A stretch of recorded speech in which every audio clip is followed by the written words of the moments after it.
போதைப் பொருட்களற்ற சமூகத்தை உருவாக்க அடியெடுத்து வைப்போம். Be a part of the movement for a drug-free society. Essendon Marathon. Register now. GT Holidays, South India's #1 travel brand. You know you are special when you're with GT Holidays.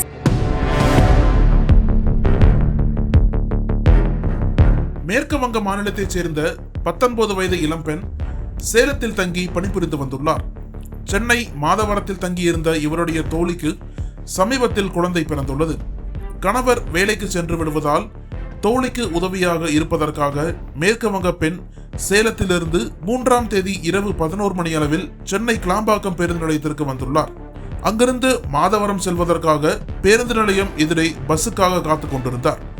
அந்த இளம்பெண் நீண்ட நேரமாக காத்து கொண்டிருந்தும் பேருந்து வரவில்லை. இதை கவனித்துக் கொண்டிருந்த 55 வயது மதிக்கத்தக்க ஆட்டோ ஓட்டுநர் அந்த பெண்ணிடம் சென்று விசாரித்துள்ளார்.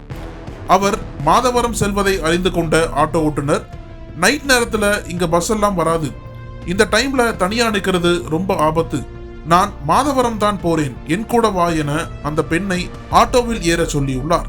அந்த பெண் வர மறுத்தும் வலுக்கட்டாயமாக அவரது உடைமைகளை ஆட்டோவில் ஏற்றிக்கொண்டு அந்த பெண்ணை அழைத்து சென்றதாக கூறப்படுகிறது. கிளாம்பாக்கத்திலிருந்து புறப்பட்ட ஆட்டோ வண்டலூர் மீஞ்சூர் வெளிவட்ட சாலையில் செல்லும் போது அந்த ஓட்டுநரின் 2 நபர்கள் ஆட்டோவில் ஏறியுள்ளனர். இருவரும் அந்த பெண்ணின் இரு பக்கமும் அமர்ந்து கொண்டு திடீரென அவருக்கு பாலியல் தொல்லை கொடுத்ததாக கூறப்படுகிறது. பதறி போன அந்த பெண் அவர்களிடம் தப்பிக்க வழி தெரியாமல் தனது தோழிக்கு SMS மூலம் தகவல் கொடுத்துள்ளார். அந்த குறுஞ்செய்தியை பார்த்ததும் அவரது தோழி போலீசுக்கு தகவல் கொடுத்திருக்கிறார். அதே நேரம் சிலர் அப்பெண் கூச்சலிட்ட சத்தத்தை வைத்து கட்டுப்பாடு அறைக்கும் விஷயத்தை தெரிவித்துள்ளனர். அதன் பிறகு ஆட்டோ ஓட்டுநர் கும்பலிடம் சிக்கிய பெண்ணின் மொபைல் டவரை வைத்து போலீசார் அந்த ஆட்டோவை பின்தொடர்ந்து சென்றுள்ளனர். போலீசார் துரத்துவதை அறிந்த ஆட்டோ ஓட்டுநர் உட்பட மூவரும் இளம்பெண்ணை மதுரவாயில் அருகே இறக்கி விட்டு அவரின் உடைமைகளை தூக்கி வீசிவிட்டு சென்றனர். அப்போது அங்கு வந்த போலீசார் அந்த நள்ளிரவு நேரத்தில் கிழிந்த ஆடைகளுடன் நிற்கதியாக நின்ற இளம்பெண்ணை மீட்டு மருத்துவமனைக்கு அழைத்து சென்றனர். இதனிடையே பாதிக்கப்பட்ட பெண் அளித்த வாக்குமூலத்தின் அடிப்படையில் இதனை கடத்தல் வழக்காக பதிவு செய்து போலீசார் விசாரணையை தீவிரப்படுத்தியுள்ளனர். சம்பந்தப்பட்ட குற்றவாளிகள் யார் என்பதை கண்டறிவதற்காக CCTV காட்சிகள் அடிப்படையில் பல்வேறு கோணங்களில் துப்பு துலக்கி வருகின்றனர்.